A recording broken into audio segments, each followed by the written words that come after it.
Continuamos. Perfecto. Muy bien.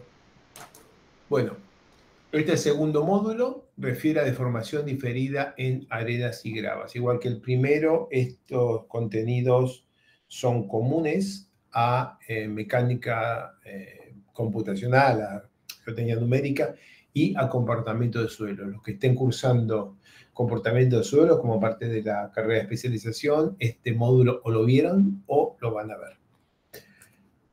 La razón por la que lo damos en los dos es porque hay gente que cursa geotecnia numérica de manera independiente por fuera de la carrera de especialización y este conjunto de temas hay que mencionarlos de todas maneras. O sea, tienen que saberlos.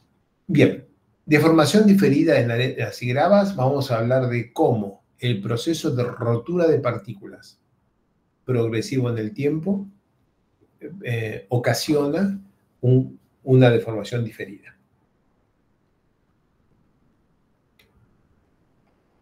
Felipe, confirmame que compartimos este módulo con la gente, pues yo lo escribí durante el día, pero no sé, no llegué a ver si lo habías compartido.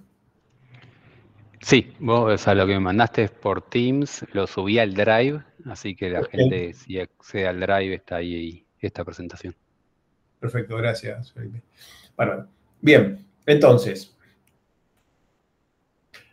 efectos dependientes de la velocidad y tiempo de formación diferida y relajación, arcillas versus arenas y gravas. Cuando vimos deformación diferidas para arcillas en el Geotecnia Numérica 1, vimos que las arcillas tienen un comportamiento en el cual la rigidez y la curva de tensión de formación es dependiente de la velocidad de carga. Lo que vimos en ese entonces es que si yo ensayo una arcilla en un triaxial a una muy baja velocidad de deformación, tengo una curva. Si la velocidad de deformación es más alta, tengo otra curva. Si es aún más alta, tengo una tercera curva. Y si porque quiero jugar durante el ensayo triaxial, voy cambiando la velocidad, a medida que pongo la velocidad más alta, salto a la curva de arriba. Si la velocidad la cambio a una más baja o a una aún más baja, me voy a la curva de abajo. Esto es un fenómeno de dependencia de la rigidez tangente con la velocidad de formación clarísimo y muy repetible para arcillas. Cuando queremos hacer lo mismo con arenas y gravas, encontramos que no se portan así. Podemos ensayar arenas, gravas y enrocados a rangos de velocidades de deformación muy, muy grandes, por ejemplo, 1% por día o 1% por minuto, y tenemos siempre la misma curva tensión-deformación. Y si queremos jugar y multiplicamos la velocidad de deformación por 10 y después la dividimos por 10, si lo hacemos en arcillas vemos estos escalones, pero si lo hacemos en arenas y gravas, en el momento que multiplicamos la velocidad por 10, aparece un chichoncito que enseguida se disipa y sigue la curva original, y si dividimos por 10, aparece un chichoncito que enseguida se disipa y seguimos la curva original. O sea, pareciera que modelar la velocidad de deformación de una herencia y grava no tiene sentido. Sin embargo, en todos los suelos, si dejamos una cierta carga quieta, hay una deformación que crece con el tiempo. Pasa en las arcillas, pero también pasa en las arenas y las gravas. Estos tienen origen en la rotura de granos y en la rotura de bordes de contacto, en el caso de las arenas. Bordes de contacto, que es decir, bordes de granos, donde los granos se tocan entre sí, en el caso de las arenas y las gravas. En un ensayo de compresión isotrópica de arenas a alta presión, uno puede ver que una arena suelta, medianamente densa y densa, tiene muy diferentes relaciones de vacíos e incluso tienen ligeramente diferentes pendientes en la curva E, logaritmo de la presión efectiva en compresión isotrópica. Me refiero a la compresión en la cual aplicamos el mismo incremento de tensión en las tres caras de este cubito.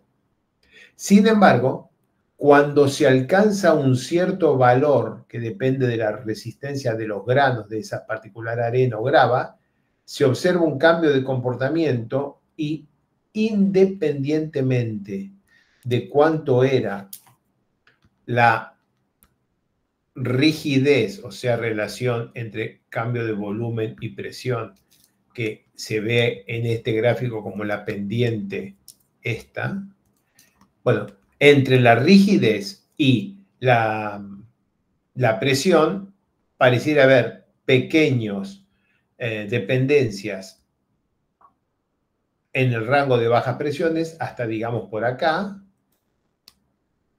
y después hay un cambio brutal y pasamos a tener una relación entre la presión y deformación volumétrica, o sea, una rigidez que es casi la misma, si lo hacemos acá abajo, sea la arena suelta, medianamente densa o densa. ¿Qué está pasando? Que aquí la arena suelta se empiezan a romper los granos, se rompe, y acá estamos en régimen de rotura de granos. Aquí la arena medianamente densa todavía, como está medianamente, recién acá empiezan a romperse, se rompen, y acá estamos en régimen de rotura de granos.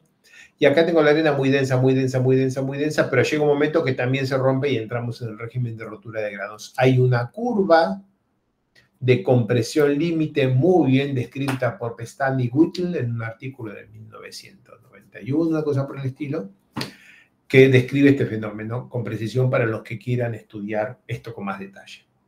Salimos de la compresión isotrópica, vamos a la compresión edométrica, o sea, lo que ocurre en el edómetro. Les hago acordar, dos anillos, el fondo lleno con arena y aplico una carga que impone, o sea que produce un delta epsilon 1 mayor que 0, mientras que epsilon 2 igual epsilon 3 igual 0, con puntitos. No cambia la deformación total en el eje X y Y, solo en el eje vertical. Esto se puede hacer con una arena muy suelta, relación de vacíos 13%. Tiene una relación de vacíos inicial muy alta, hacemos el ensayo y se derrumba hasta acá. Si descargo y vuelvo a cargar muchas veces, por supuesto nunca más sube hasta aquí, ahora queda en el rango de relaciones de vacíos, pongo acá más o menos 0,70. Arranca con 0,88 y cae hasta más o menos 0,70. Empezó con densidad relativa 13%. Si hago ese mismo ensayo con una densidad relativa de 37%, ahora arranca de 0,82 y cae a 0,67. Densidad relativa 37%. Si repetimos, ya estamos hablando de una muestra densa, empieza con una densidad relativa de 0,74 y cae a 0,65. Y si lo hago muy, muy densa, empiezo con una densidad relativa de 85 y caigo a, digamos, 0,60. Como pueden ver, esto empieza con 0,67. De 0,88 a 0,67 hay 0,21 de diferencia. Y de 0,70 a 0,60 hay 0,10 de diferencia de relación de vacíos. ¿Qué es lo que observo? Limpio la filmina. ¿Qué es lo que observo? Que la rigidez es muy diferente en función de las diferentes relaciones de vacíos en primera carga y que el comportamiento en carga-recarga o carga cíclica empieza a ser mucho más parecido y que varios ciclos de carga y recarga llevan a todas las muestras que empezaron muy diferentes a situaciones relativamente parecidas. Si definimos el índice de compresión como se define típicamente en el ensayo edométrico como la pendiente esta, en la zona de compresión primaria, o sea, delta E sobre delta logaritmo base decimal de la presión vertical, si definimos el índice de compresión de esa manera, encontramos que para el ciclo 1 empezamos con este comportamiento, en esta muestra acá, esta acá y esta acá, y queda esto, esto, esto y esto, como pendientes. Sin embargo, para todas estas mismas, cuando hago recarga y descarga, tengo esto, esto, esto y esto, y vemos que excepto en la primera de todas, que es muy suelta, básicamente la rigidez en carga y recarga cíclica es la misma, el índice de compresión es el mismo para esta y esta densidad relativa. ¿Por qué? Porque una vez que cargué hasta aquí, si la muestra tenía 37%, 62, 85, mucho no importa, porque la destrocé y ahora cuando la descargo se portan iguales. Esta porque se rompieron todos los granos, en esta casi todos y en esta solo la mitad, pero el estado final, después de haber alcanzado esta enorme presión, el estado final de estas tres muestras es muy parecido, es casi el mismo. Esto que está experimentalmente medido también se reproduce de una manera relativamente consistente en los modelos de elementos discretos, donde se ponen unas bolitas que representan a las partículas, las bolitas pueden romperse. Por supuesto, no es una bolita por cada grano de arena, pero suficientes bolitas en el modelo como para aceptar que estamos describiendo el proceso físico en estudio. Y tenemos una muestra inicial que cuando la comprimimos se reduce su tamaño y también se rompen partículas. Acá está el gráfico de rotura de partículas en función del radio, tomando un corte en este modelo. Esto es un modelo numérico y lo que se reproduce es lo que ya hemos visto, que la curva en el final de su recorrido se termina poniendo básicamente una recta en E, acá es porosidad, pero lo mismo con relación de vacío, con presión vertical en escala logarítmica, y esta rama es relativamente independiente de la porosidad inicial. Todo esto es bastante conocido desde hace muchísimos años. El profesor Bauer propuso en su momento una forma matemática para describir el proceso que va desde la relación de vacíos inicial de la muestra sin carga, cargándola hasta el caso extremo en el que se comprime totalmente y desaparecen los vacíos y hemos logrado conseguir un paquete de cuarzo sin vacíos. Ese sería la asíntota extrema de este modelo de Bauer y expresa que suelta, medianamente densa y densa, la relación entre la relación de vacíos y la relación de vacíos con que empieza sigue una forma matemática que tiene P es la presión, que tiene dos constantes. Estas dos constantes son las que determinan la forma de esta curva que tengo acá. Acá están los diferentes valores de n que nos dan diferentes roturas de granos. Y bueno, esta es la forma matemática. ¿Para qué se usa? Para intentar modelar el comportamiento, la rotura progresiva de partículas y su consecuencia, el cambio dependiente de la rigidez edométrica con la rotura de partículas y su consecuencia, que es como cambia la rigidez edométrica por el efecto de rotura de partículas, como cambia la rigidez edométrica con la presión, el cambio de la pendiente con la presión. Volviendo a los ensayos experimentales, las arenas ensayadas en el edómetro presentan un mecanismo que parece ser CRIP, es un mecanismo de deformación diferida que resulta en una estructuración, en el sentido que resulta en un incremento de rigidez. En el edómetro no se mide la resistencia, pero hay un incremento de rigidez solo por el paso del tiempo. Aquí tengo estos grafiquitos que voy a empezar ahora a explicar. Voy a uno. Vamos a ver que haciendo ensayos edométricos y comprimiendo arena, y comprimo la arena y a pesar de que no hay ninguna presión de poro, dejo la carga, mantengo la carga suficiente tiempo para que se vayan rompiendo grados o que pase lo que tenga que pasar ahí dentro, a ver qué ocurre con el comportamiento de la arena.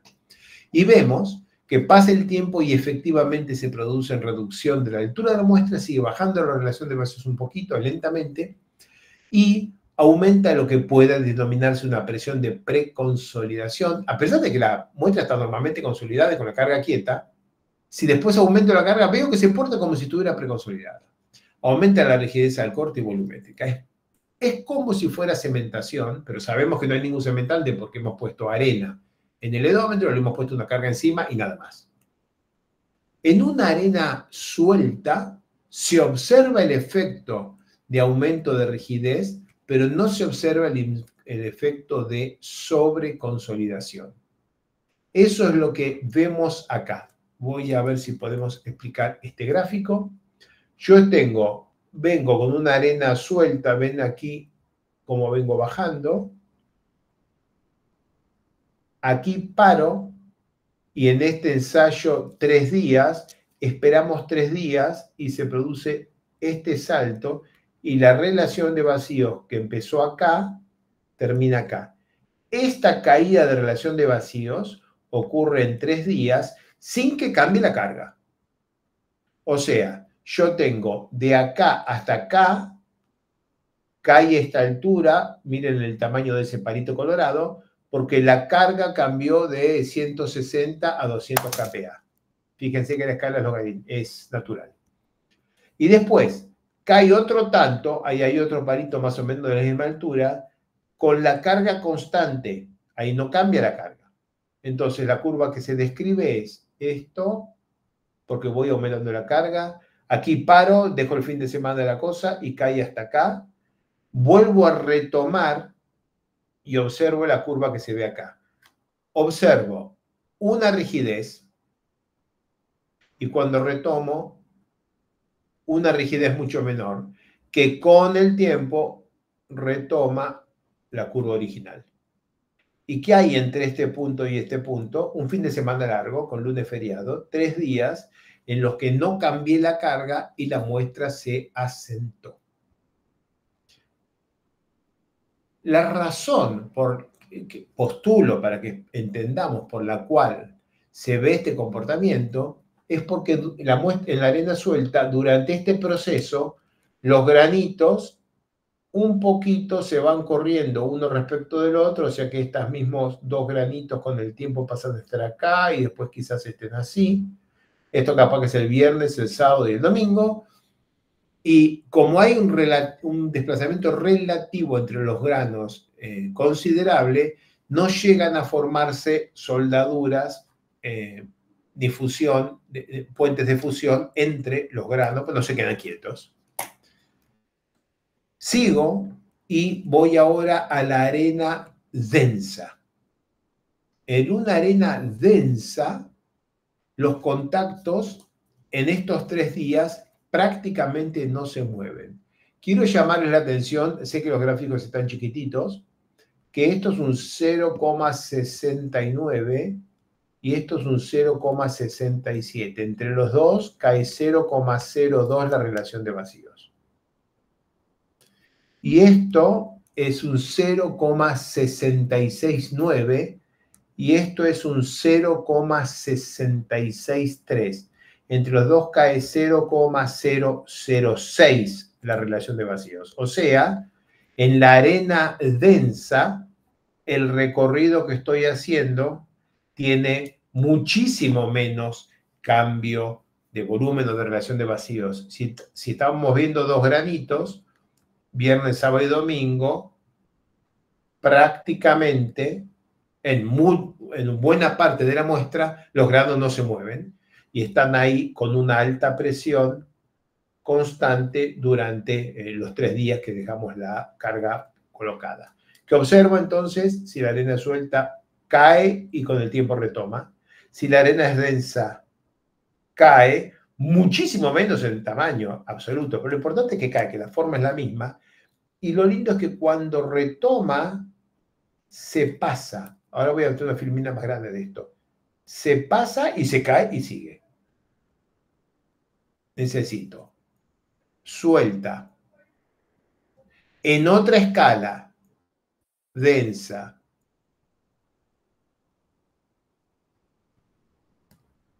Curva original. Este efecto, este chichón, solo ocurre con las arenas densas. Y especulamos que es porque los contactos en buena parte de la muestra se quedan quietos, que quiere decir que llegan a formarse puentes. Ahí cuando vos tenés 2 granos de silicato y hay una altísima presión entre ambos, hay solubilidad parcial, se te sueltan los granitos. Es una fuerza muy chica, pero suficiente como para producir esta jorobita que vemos acá. Perdón. Esto. Bien, esta estructuración es por CRIP, en el sentido de que es una deformación adicional que cambia el comportamiento del material y que está producida por el paso del tiempo. Siendo CRIP, pero no es una sobreconsolidación, como es en el caso de las arcillas. En una arcilla hubiéramos tenido un comportamiento como el de la arena suelta, pero nunca nos hubiéramos pasado de la línea de compresión edométrica que veníamos trayendo.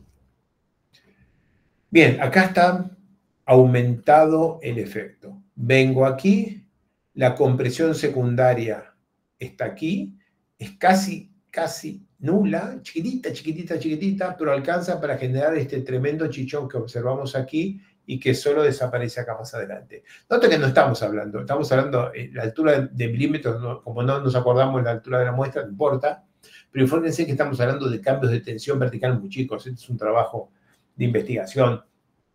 Esta cosa fueron 44 kilopascales y este salto se vio a los 48. No estamos hablando de algo que en general tenga enorme influencia en el comportamiento de un gran depósito de suelo. Pero si vas a medir con ensayos geofísicos, por ejemplo, más W o sísmica de refracción, la rigidez de este material, te vas a encontrar con una rigidez que está más relacionada con esto que con esto. Los ensayos geofísicos apenas, directamente no deforman a los efectos apreciables del suelo, entonces nunca sobrepasan estos efectos de estructuración que da el paso del tiempo.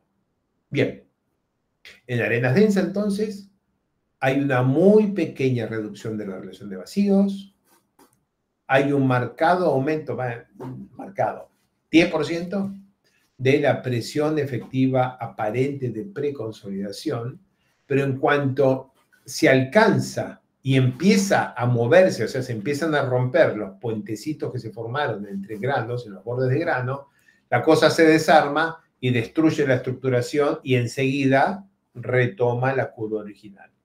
Esto lo vemos en arenas densas y no lo vemos en arenas sueltas. Bueno, voy a pasar el ensayo traxial, pero antes quiero resumir. Si yo tengo una arena densa, la aprieto y la dejo quieta un tiempo, voy a notar una mayor rigidez. Mientras se vaya moviendo, aunque se mueva despacito, esto no pasa. Se tienen que quedar los granos quietos un tiempo para que lleguen a soldarse. Ahí voy a ver una mayor rigidez. Con eso dicho, salto al ensayo triaxial.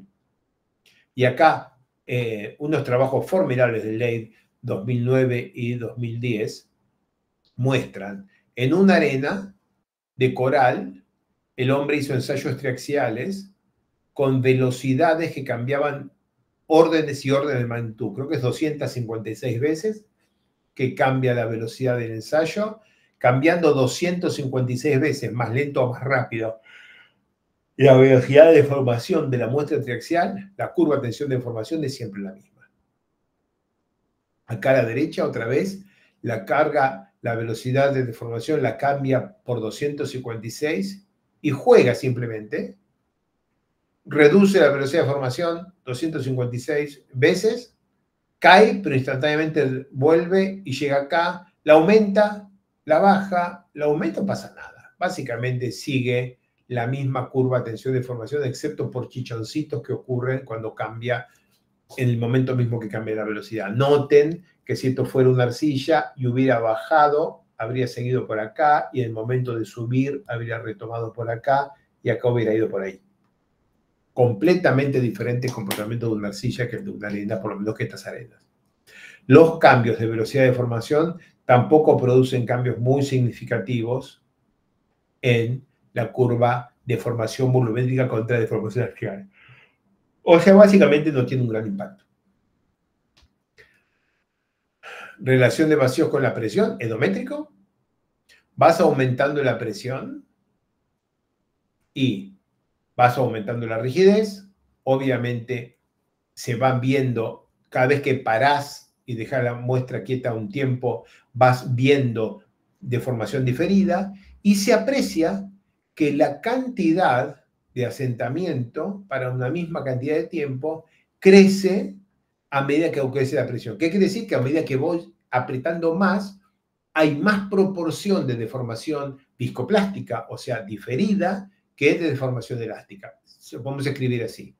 A medida que aumenta la presión, la relación entre lo que crece la deformación elástica, que cada vez es menos porque el material tiene mayor rigidez elástica mientras mayor sea su presión, pero no crece cada vez menos la deformación viscoplástica, de manera que el cociente se va achicando.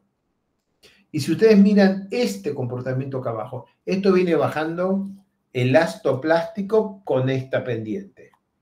Pero si hago una descarga elástica, la descarga elástica es con esta pendiente.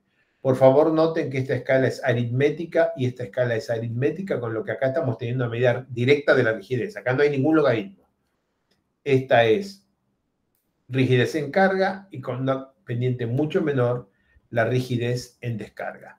Una arena en compresión endométrica que si pongo la carga y la dejo quieta, se achica. Lo vimos 2 filminas antes, ahora lo que estamos viendo es que la cantidad de deformación viscoplástica, chiquita, mayor, mayor, mayor, mayor, crece con la presión. Otra vez les recuerdo, esta es una escala aritmética, acá no estamos hablando de 10 kilopascales y 10.000, sino de rangos de 0 a 200, que son rangos muy encontrables en cualquier problema de ingeniería civil. Bien, la descarga es casi elástica. En un artículo más reciente de Leid, que está citado, me olvidé poner acá bien la cosa, pero esto es un trabajo de Augustesen y Leid, 2004, pero el trabajo original, esto está citado ahí dentro como de este autor, no tengo este artículo, muestra el cambio de volumen que hay entre la hora que haces a la hora después que hiciste el ensayo y 24 horas después, en función de la tensión, y se aprecia que una arena que tiene granos de poca resistencia, granos que se rompen, hay un momento, hay una tensión a partir de la cual se empiezan a romper masivamente los granos durante el primer día que mantenés la carga quieta. Mientras que, si estamos hablando de una arena cuarcítica que tiene mayor resistencia de granos, la tensión en la que ese mecanismo empieza a producirse es mucho mayor. Acá es 0,8 megapascales u 8 kilos por centímetro cuadrado y acá es 10 veces más. La escala horizontal es logarítmica aquí. Entonces, voy para atrás, el título. Para atrás. Necesito para atrás. Velocidad de carga en el triaxial, nada. Componentes elástica y viscoplástica, más viscoplasticidad con mayor tensión, ok. Resistencia de granos, ¿qué es lo que hace? La resistencia de los granos hace que la tensión a la cual se produce el salto de comportamiento sea diferente. Granos menos resistentes, la tensión a la cual se produce el salto de comportamiento es menor que con los granos resistentes. Ahora, velocidad de carga en el triaxial combinado con que los granos tengan resistencia. ¿Será que lo que hemos visto vale para un grano duro pero no para blando o al revés? Bien. Acá está la arena de coral, igual que es la misma de hoy, que cuando multiplicábamos por 256 no había ningún cambio de comportamiento, y las tensiones acá están entre 0 y 1000 kilopascales. Y acá tenemos una arena cuarcítica y las tensiones están entre 0 y 20.000 kilopascales, a 20 veces más tensión que acá. Y sin embargo, con una presión de confinamiento alta, 8 megapascales, 8.000 kilopascales, 80 kilos por centímetro cuadrado de tensión de confinamiento, genera un ángulo de fricción interna de 28 grados para esta arena cuarcítica, y tengan esta curva, porque claro, a esta presión de confinamiento no existe una arena densa. Con esta presión de confinamiento todas se portan como sueltas, se rompen masivamente los granos y la razón por la que están viendo acá 3 curvas es porque este prócer que tenemos como LEID produjo 3 ensayos con 3 velocidades de deformación que también cambian 256 veces.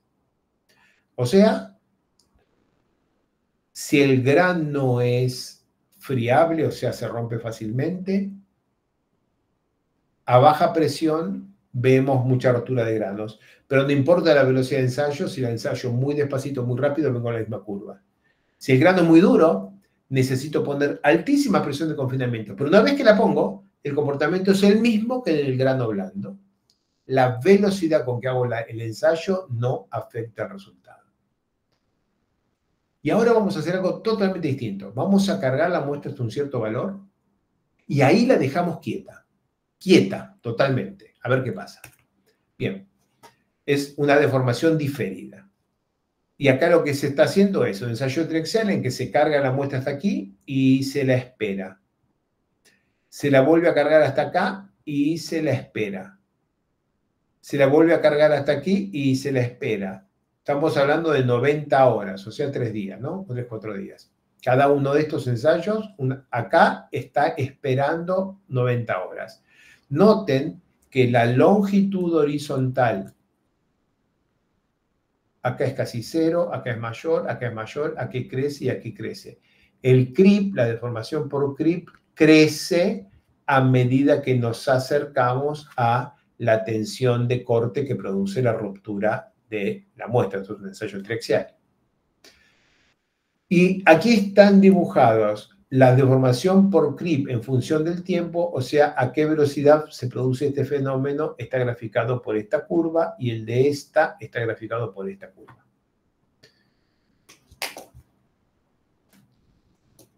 Bien, Zhang en 2017 hizo todos estos ensayos y postuló que si normalizamos la deformación por creep de 0 a 1,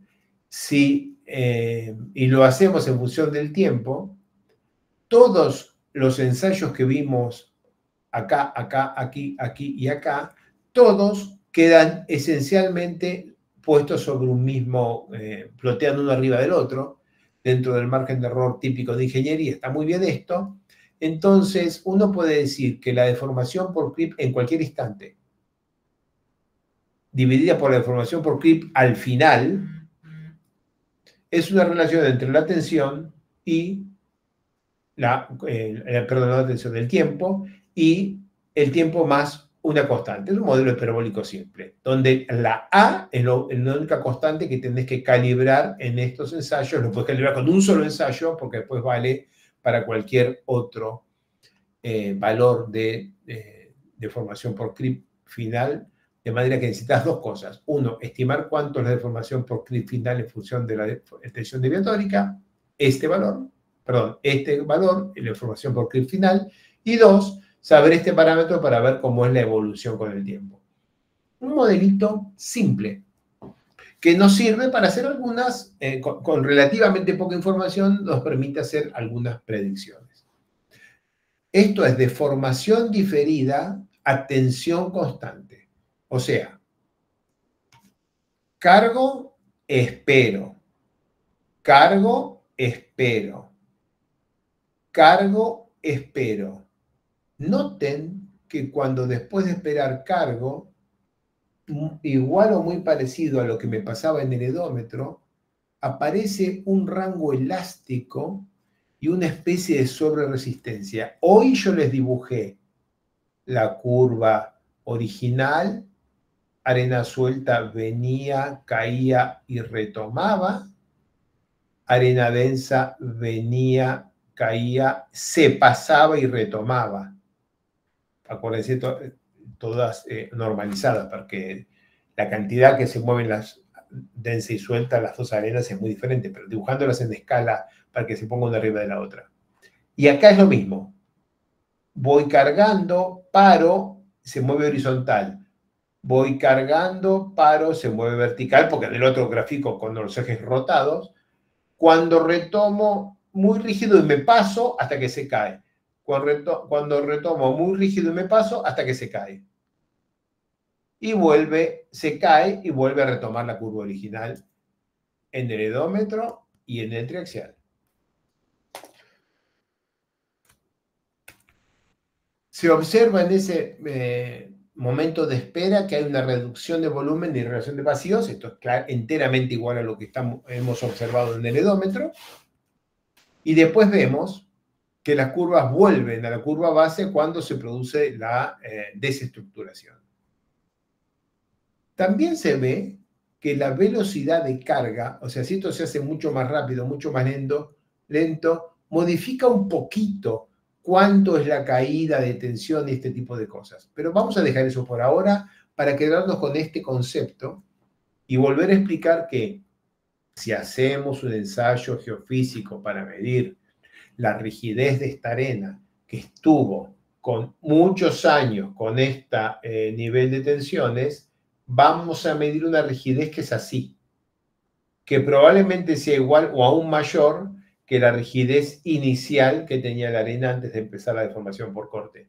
El tiempo genera una estructuración que aumenta significativamente la rigidez. Recordémoslo cuando estemos haciendo ensayos más W o de sísmica de refracción y midiendo velocidad de propagación de ondas de corte. La velocidad de propagación de ondas de corte en el terreno refleja la rigidez más alta que el terreno puede tener, a pesar de que el terreno tiene tensiones. O sea que no está en cero, el terreno cuando vamos a hacer el ensayo tiene un estado de tensiones determinado, sin embargo, la rigidez que medimos es la rigidez básicamente elástica de ese terreno. Bien, ahora vamos a cambiar de deformación a carga constante a la deformación constante y el paso del tiempo. O sea, la carga que haga lo que quiera, pero que la muestra no se deforme. ¿Cómo hacemos ello en la máquina triaxial? Cargamos bajando el pistón hasta que un momento paramos y cortamos la luz. Solo la muestra queda con altura constante. ¿Qué es lo que pasa? Bueno, pasa que la muestra quiere tener deformación diferida. O sea que tiene, esto tiene que ser VP, viscoplástico.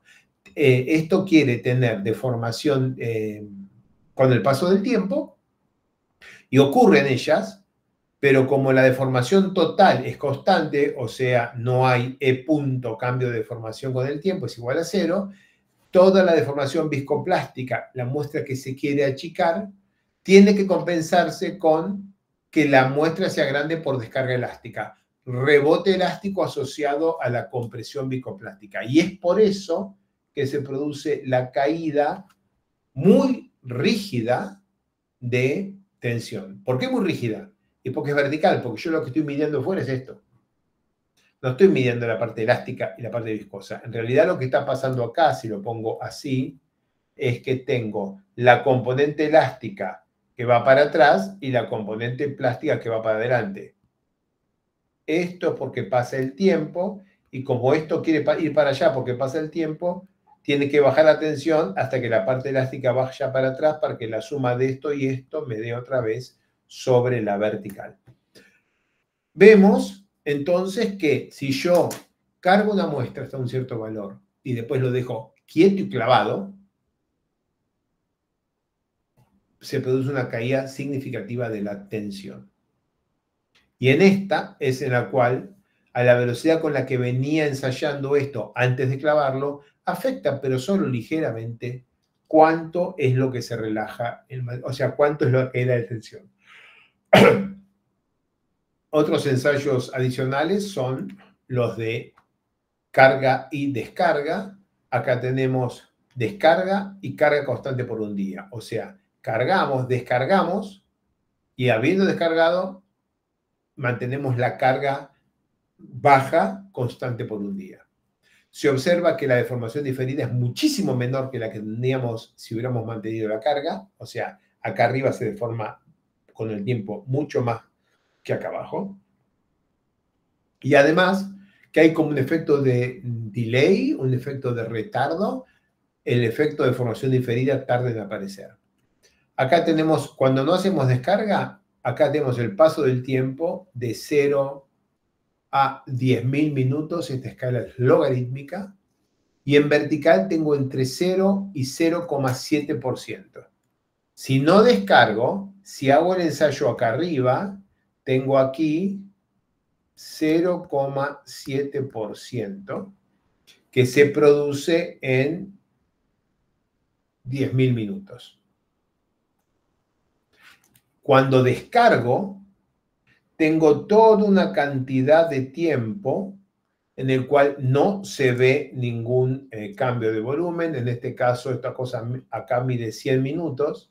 Y después, cuando empieza a producirse, este número que está dibujado acá es 0,05%. 10, 12 veces menos. Si cargo hasta aquí, paro y dejo pasar el tiempo, se produce una deformación por creep 10 veces más grande que si hago lo mismo acá. Eso es lo que está diciendo esta filmina. Bien, esto es todo lo que se ve que hace. Ahora, ¿por qué pasa todo esto? Bueno, es un mismo mecanismo, esta vez se sobra, es un mismo mecanismo de deformación, pero tiene trabajos de deformación diferentes. El único mecanismo que gobierna es la ruptura diferida de partículas. Vimos, hablando de colapso de enrocados, que el cambio de la humedad relativa del aire en las fisuras de las partículas producía un comportamiento. Esto no está relacionado con cambios de humedad, esto está relacionado con el efecto sostenido de tensión a la humedad que tuviera la muestra en el momento del ensayo.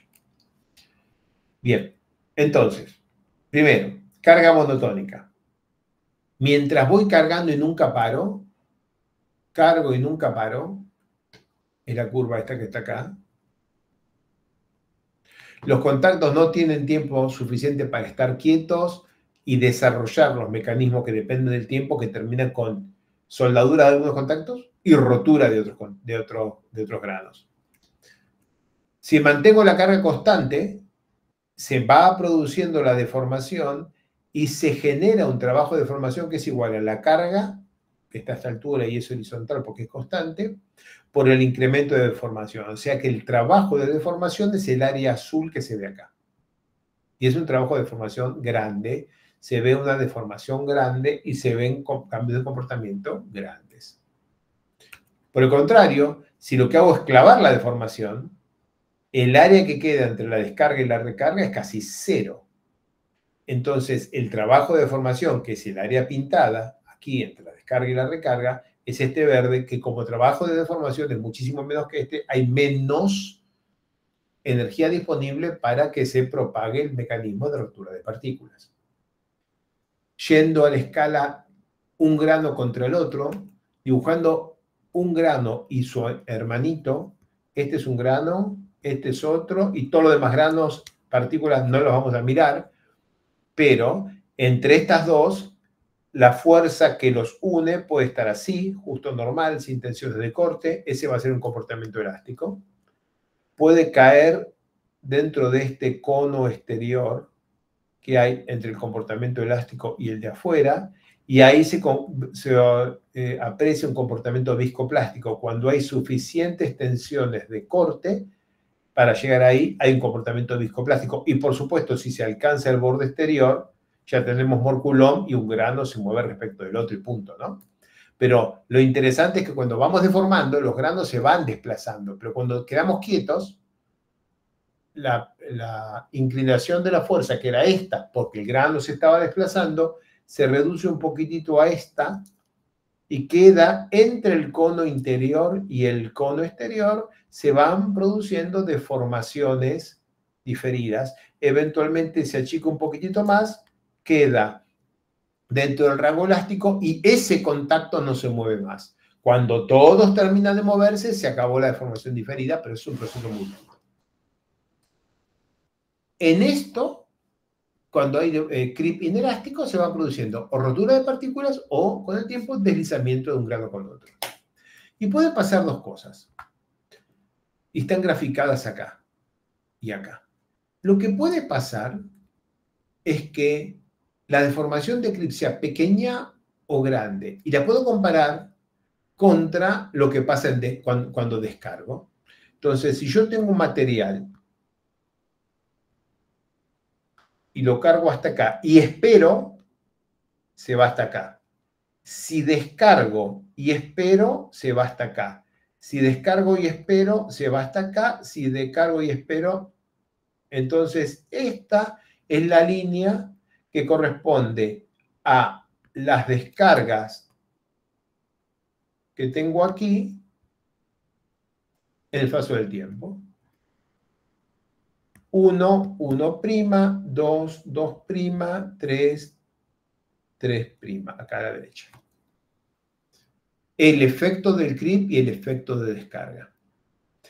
Si yo en vez de esperar 3 horas, espero 3 días, este punto se va acá, este otro se va acá, y si espero 3000 años, este punto se va acá, este se va acá y este se va acá. Entonces, el creep siempre es a la derecha. Mientras la tensión esté para arriba, el creep siempre es a la derecha. Pero la descarga, en la parte elástica, siempre es a la izquierda. Si no hubiera creep, a medida que descargo, siempre voy para la izquierda. Pueden pasar entonces dos cosas.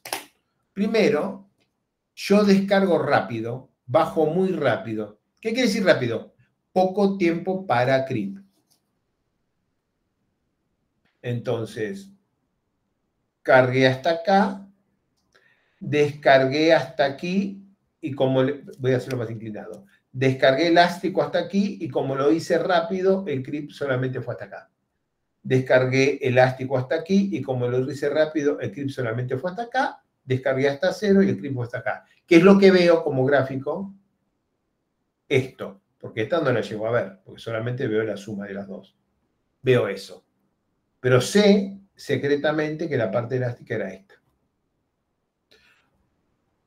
Punto 1, punto 2, punto 3. Y ahora hago lo mismo, pero en vez de descargar rápidamente, descargo lentamente. Descargo elástico, pero como tardé mucho, el creep en vez de venir hasta el punto colorado, se viene hasta acá.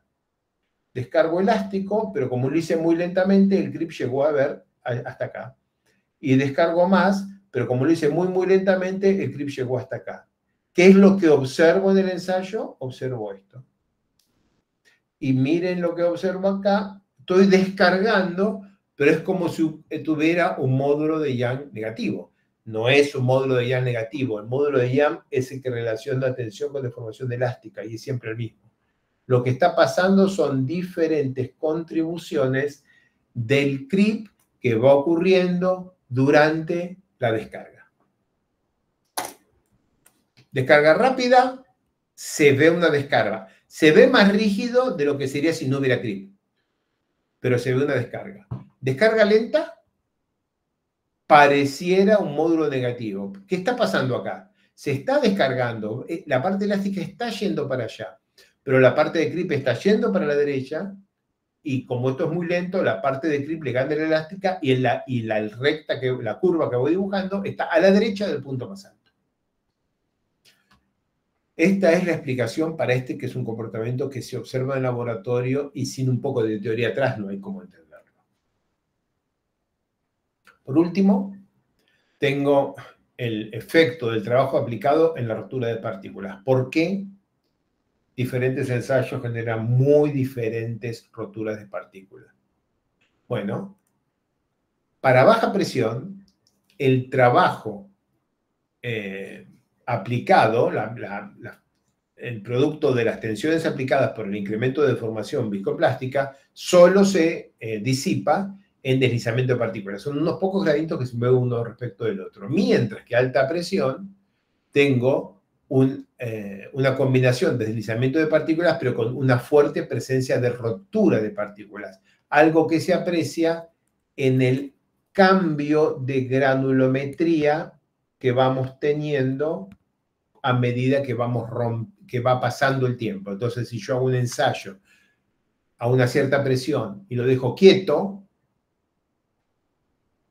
por ejemplo, a una cierta presión y lo dejo quieto, veo que el cambio de área, dividido el total, que es esto, que se llama factor de Harding, vale 5%. El área casi no cambia. Pero si la energía que le pongo como producto de sigma por delta epsilon es muy alta, hay muchísima rotura de partículas y el sombreado pasa a ser el 25% del área total. Un número muy significativo. A alta presión, el producto de sigma por delta epsilon crece muchísimo, porque la tensión crece mucho, estamos hablando de alta presión, y eso induce mayor deformación. Sigma por delta epsilon, el trabajo aportado, crece muchísimo. Y ahí es donde se ve el fenómeno de ruptura de partículas. Y esto explica un poco mejor por qué carga constante, paso de tiempo, área azul, 3 filminas atrás, mucho trabajo, mucha rotura de partículas. Mientras que deformación clavada, ensayos de relajación, la tensión cae, pero el producto de tensión por cambio de deformación es muy pequeño. Eso significa muy poco trabajo que está siendo consumido en rotura de partículas y entonces hay mucha menos rotura de partículas. Me quedan 3 filminas. ¿Cómo estoy de tiempo? Justo. 3 filminas. En una aplicación práctica, Briaud en 1995 ensayó 5 zapatas en arena y acá muestra cómo va el desplazamiento de una zapata a lo largo del tiempo. La ensayó, no me acuerdo cuánto tiempo la ensayó, me suena que un año, pero no me acuerdo cuánto tiempo de ensayó esta zapata que le dejó la carga constante durante un tiempo importante. Y acá tenemos el logaritmo del desplazamiento, o sea, esto es logaritmo contra el logaritmo del tiempo y tenemos acá una línea recta. Arena real en un lugar en Texas A&M donde Briaud era profesor, fabricó una base, le puso una carga y mantuvo la carga un largo tiempo y la base se fue asentando lentamente con el tiempo. Una base real. Esta es la empresa Cogotier de Chile y se la terminó de construir y estaba teniendo este comportamiento con el tiempo. O sea, iba teniendo lo que parecía en línea punteada que iba a ser este comportamiento, pero la única parte medida es la que hay en los primeros años. Y en este momento ocurrió un terremoto. 4 o 5 años después de terminada la prensa empezaba a medir, ocurrió un terremoto y se produjo un asentamiento importante en un instante, el instante del terremoto. Y ocurrió que luego se midió un par de veces más esta presa y se ve este comportamiento que está acá. El asentamiento que se produjo por el terremoto parece haber reducido esta pendiente, parece haberla reducido respecto de lo que venía. O sea, venía más o menos... tengo que volver a Colorado. Dame un segundo.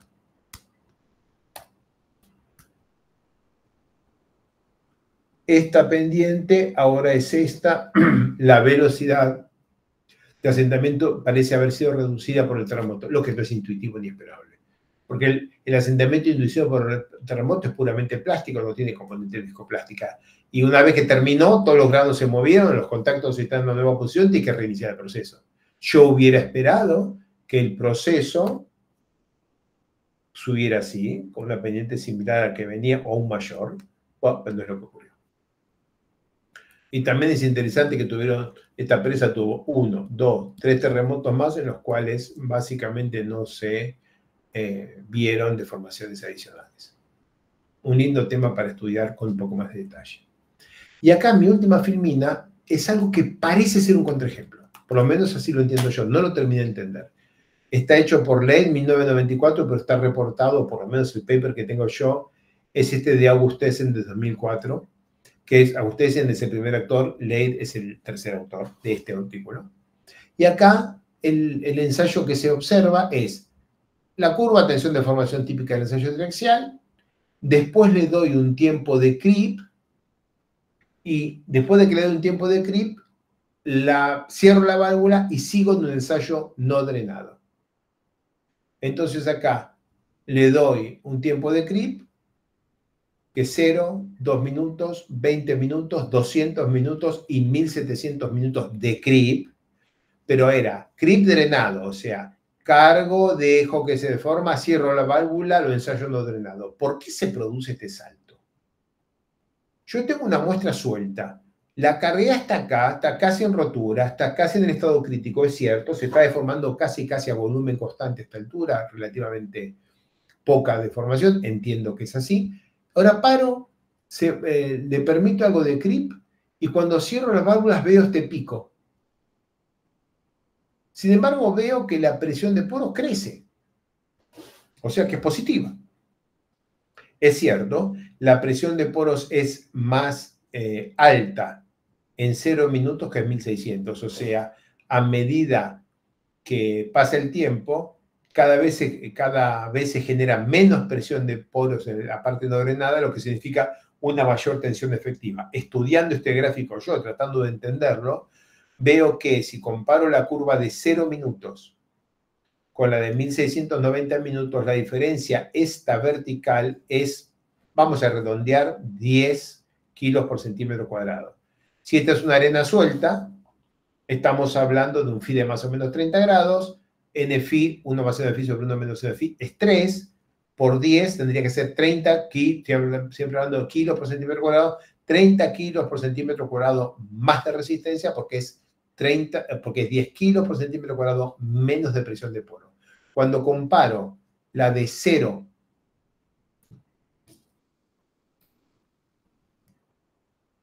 con la de 1690 minutos, y bueno, la diferencia entre 50 y 70, una cosa así. Esto es 20, que está bien, porque esto es 30 que crece sigma 1 y esto es los 10 que crece sigma 3. 30 menos 10, 20.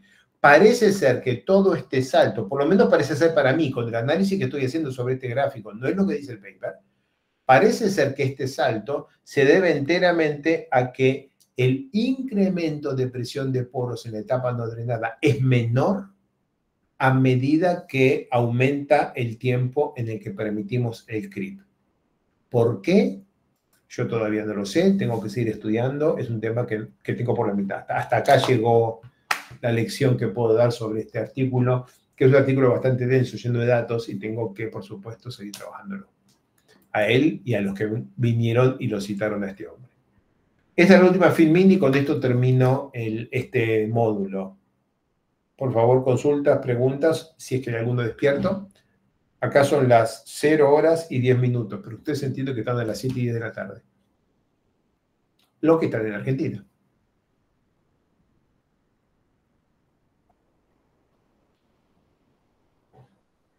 Por ahora nada, gracias. Me lo puedo imaginar. Felipe, ¿te lo devuelvo? Dale, igual hacemos un intervalo. Dale. Así que, buenas noches, Alejo. Gracias, buenas noches. Sigan. Buenas noches. Para el resto, hagamos un intervalo de 15 minutos y continuamos entonces I-25. Hay una presentación de un caso práctico de colapso enrocado de lo que fue el tema de la semana pasada. Y después el resto será consultas de ustedes en función de cómo vengan avanzando con el TP. Así que nos vemos en 15 minutos. Continuamos I-25.